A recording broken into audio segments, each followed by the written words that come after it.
So now we're on the value add tab. And something I wanted to point out I did in last video is sometimes people, they do the input tab, they put all the numbers in, and then they think they're done analyzing the deal. The value add tab is super important, but we can see at the top that we don't have numbers populating yet. We don't have our return numbers populating. It's because we haven't filled out all the information necessary for this template to let us know if it's going to be a good deal. So we need to make sure we fill out this whole value add tab for these numbers to populate, especially the capital improvement section. So I'm going to go ahead and hide these for now so we can see this template since we're doing a split screen here. So we're going to do the unit upgrades and below market rent section first. Now I already have the OM pulled up to the value add page they had created for us. It's on page 5, I believe. And they listed out all the value add items for us and the cost and how much that would add to our income, which is awesome. It's super great. So we're going to play off that. First part, it's saying 168 units. We could upgrade 168 units to get premium of $87. So I'm going to scroll down here first where it shows the unit count, and the number of units that we upgrade needs to be at 168. So we need to put in how many units have already been upgraded. So 224 minus 168, I believe that's 56. And hopefully that populates for me, and it doesn't want to at the moment. Well, it's populated 0. Hopefully that changes in a second. We're going to just keep going for now. The rent premium for renovated units, as it shows up here, $87. We're going to put that in. And now we are going to move down to the year 1. So units brought to market rent. So remember, we have $50 of that we can bring. We can bring units up $50 because they're $50 below market rent. So of those, that's 208 units we can do that in. Now remember, year 1, we usually keep it pretty light because we are trying to implement our plan and everything, and we're not collecting rent, that extra premiums that whole year. So we're going to do about 15% of each. And that's not going to populate because for some reason, there we go. That populated down there, 168. So that should be populating. It might give it a second. It might take a while. So next year 2, we're going to probably increase that a bit. Now this is a large property, so it's kind of hard to get through all of them. So our percentages are going to stay kind of low. But we're going to go up to 40% year 2. So now we're at a total of 55%. So 15 from year 1, 40 from year 2. That's 55% that we have completed at the end of year 2. Now year 3, we're going to go ahead and jump up again. Let's do 30% for each. And then the last year, now we're already at 85. We're just going to do another 10 because we want to keep a little meat on the bone. So we're going to do it in 4 years. Let's see if this. All right, cool. Populated. Awesome. So now we have all these populated of how much income we're going to get each year on top of what we already are gaining. Now we're going to move over to other income and see what there is. So we have water conservation program. We have a reserved parking, lease washer and dryer set to residents, install expanded backyards. So let's go ahead and do the implement reserved parking. We're going to do that in the other income section. So reserved parking. And it's showing that we can do 75 of the units. Now remember, we're going to plan this out. We're not going to do all 75 right up front. So we're going to start off with about 25 of them. And it's going to bring in a premium of $25. Now next, so let's go ahead and put it out to the next year, reserved parking. We'll do another 25. Let's say we're going to do 35 units at $25. And then year 3, we're going to do the rest of them. So now we're currently at 60 and we have about 15 left. So we'll finish off with 15. All right, so that's the first item. We just did reserved parking. And so you guys understand this. We put in it in year 1, and those 25 that we did year 1, that $7,500 continues to we continue to receive that on the back end of the spreadsheet. So you don't sit here. We don't need to add this 25 on top of this 35 right here and put in 60. It's already included and it'll be in the backside. So that's why we have different. We're doing 25 year 1. We're going to add 35 year 2, and we're going to add 15 year 3. So they're all separate there, but they add up to the 75 total. Now the next one, let's see, lease washer and dryer. Let's do that one. So 45 of them. So lease, washer, and dryer.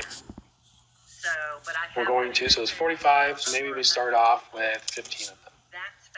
and that's a premium of $40 per unit. Yes. Year 2, lease, washer and dryer. We're going to do 20 of them, $40. And then we're going to finish off year 3 with the rest, Yes, over 2 years. which we're at 20 plus 15, 35. So we got 10 left. $40. Sarah is actually in the Philippines. Awesome. And so we'll do this last one down here, install backyards. If you've ever thought about getting an assistant and you're like, nah, I got to be sitting face to face with people, I can't do that. We can do 45 of those as well with the $50 premium. So we're just going to keep the same $50. It can and does work. Install And you'll backyards. see why on my disc assessment. We're going to do 20 why I need a at Sarah. $50. Because it definitely shows. All right. And then we're going to finish off with 10 Are y'all ready to get started? All right. So we have those 3 and the other income. Now we're still missing, we haven't implemented the water conservation program. So there's a couple ways that we can throw this into the spreadsheet. One, we can do it in the other income section. Or 2, we can take it out of our utility bill. So for now, we're just going to do it out of the other income section. But we can see we already have our 3 spots filled up. What we can do is we're going to highlight this row right here, right click and insert a cell. Shift cells down.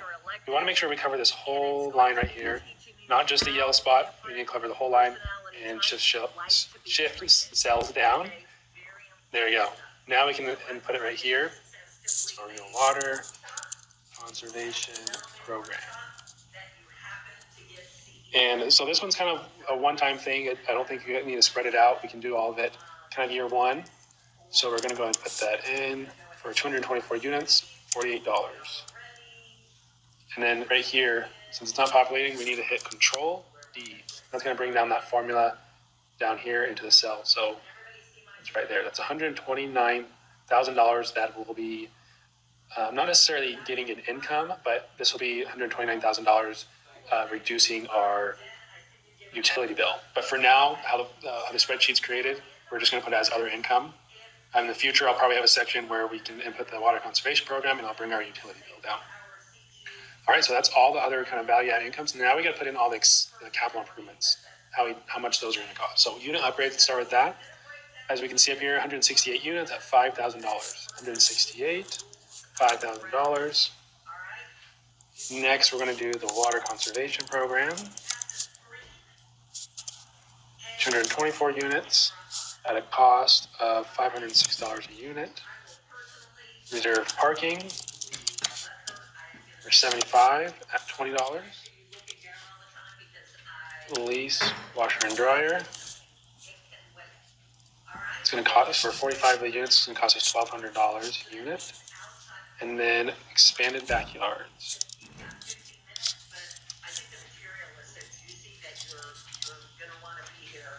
For 45 of them, and it's going to cost us $1,250 per unit. All right, and it gave us our total cost for each one, and that's $1 million in CapEx that we have planned out.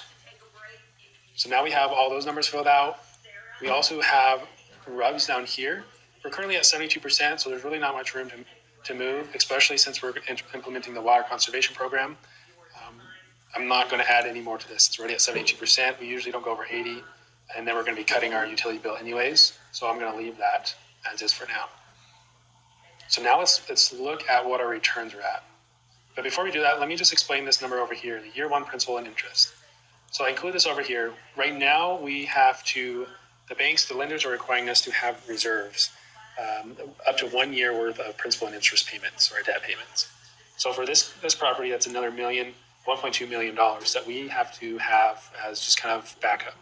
Now we get this money, they hold this money for the kind of first year, and then they will give this money back to us. Now we can use this money as distributions, we can use it as CapEx spend, we can do what we want with it.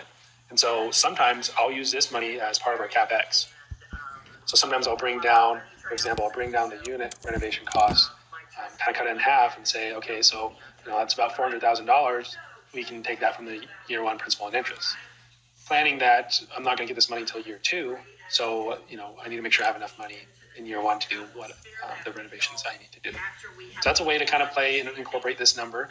Now I only took $400,000 off the What drove me into it? Because CapEx that we planned for. We can take off more to include this. I wouldn't, now we needed $1 million. Now I'm not gonna say this 1.2 million is gonna cover all our CapEx spend because we need the money year one to do a lot of that. So we gotta balance that out. I'm just gonna go ahead and put that back in at 5,000 for now. Now we can look at our returns because we have everything filled out on the inputs that we need to. So I'm gonna go back to the input page to see what it is. I'm gonna make this bigger so we can see the whole deal here. And wow, okay, so now we're at red numbers. Now we gotta kind of play with the numbers and see how we can improve this. And that's what we're gonna start doing in the next video. We're gonna analyze these numbers and see what we can do next.